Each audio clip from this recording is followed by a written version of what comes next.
Tu as peut-être déjà entendu le nom de David Koresh, un nom qui nous évoque à la fois mystère, controverse et tragédie. Mais alors, qui était vraiment cet homme et comment est-il devenu l'affreux leader d'une secte qui a dramatiquement marqué l'histoire américaine? Aujourd'hui, je te raconte l'histoire de l'un des plus grands gourous du XXe siècle qui aura entraîné dans sa chute une centaine de ses disciples.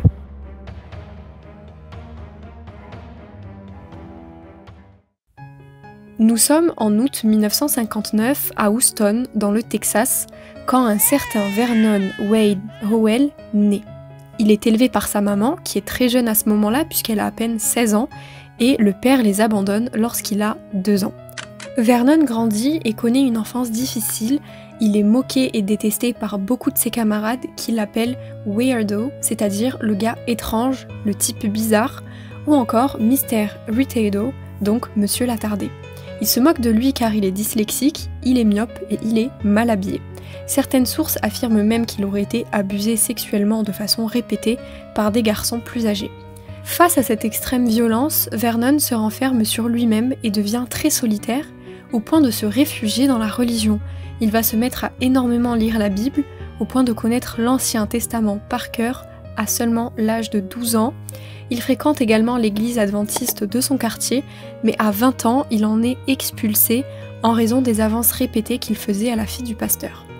En 1981, il déménage à Waco et rejoint le mouvement des Davidiens, c'est-à-dire une petite communauté religieuse très isolée et dirigée par une forte personnalité, pour ne pas dire un gourou.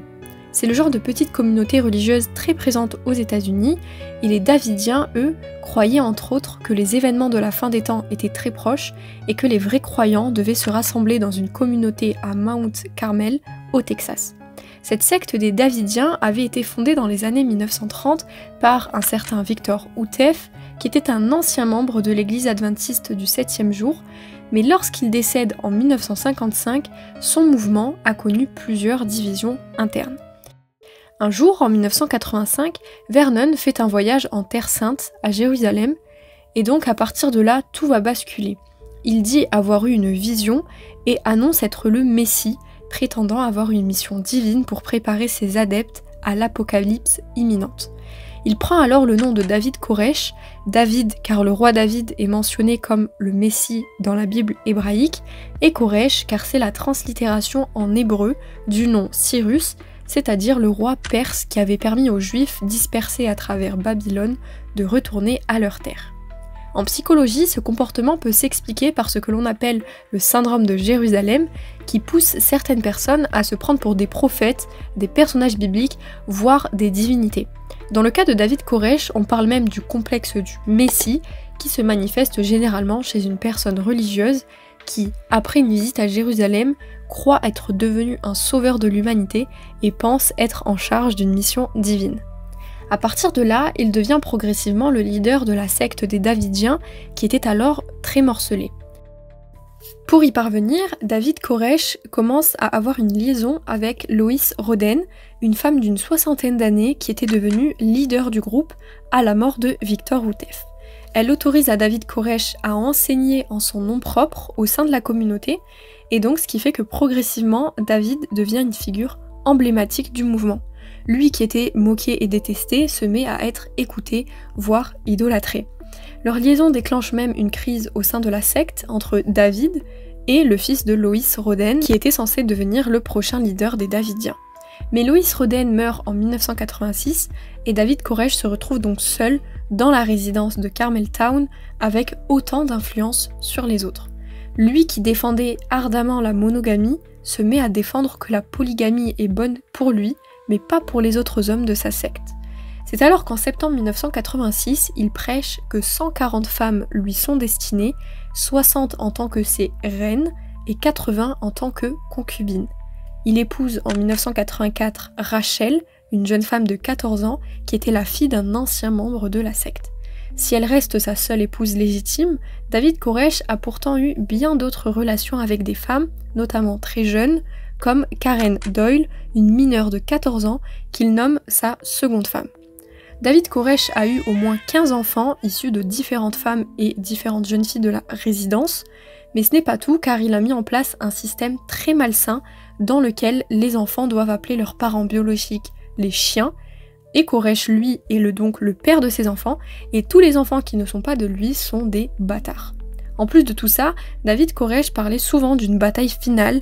Il disait qu'une grande confrontation entre les forces du bien et du mal aurait lieu, et que lui et ses partisans seraient appelés à jouer un rôle central dans cette bataille.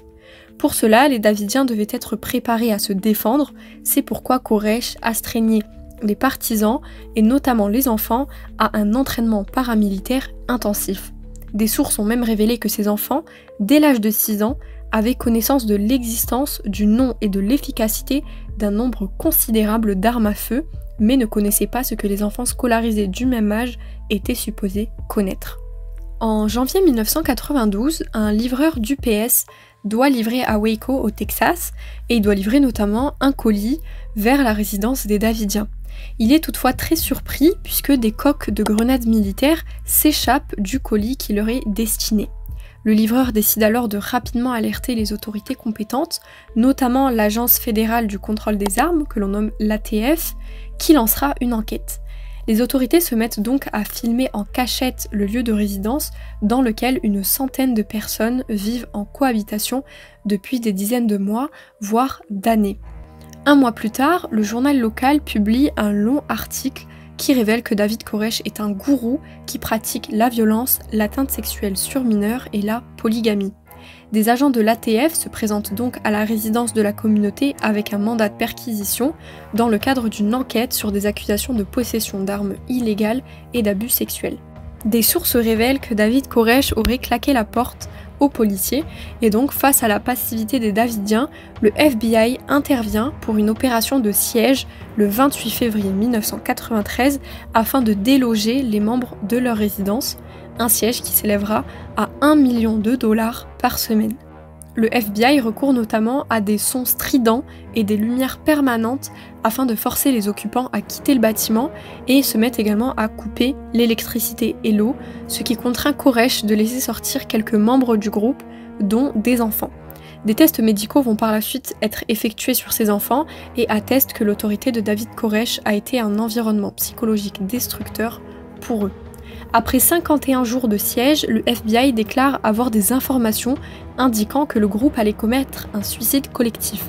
Un assaut final est donc prévu par le FBI et des gaz lacrymogènes sont insufflés dans le bâtiment par des chars qui percent des trous directement dans les murs, effondrant quelques façades de la résidence.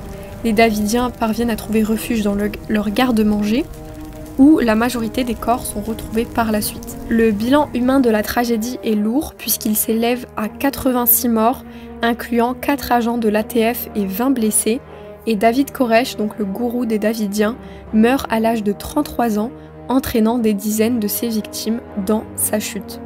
Pour le FBI, cette affaire est considérée comme l'une des plus grandes affaires dites de suicide collectif, bien que la cause des décès est très controversée et divise encore aujourd'hui l'opinion américaine.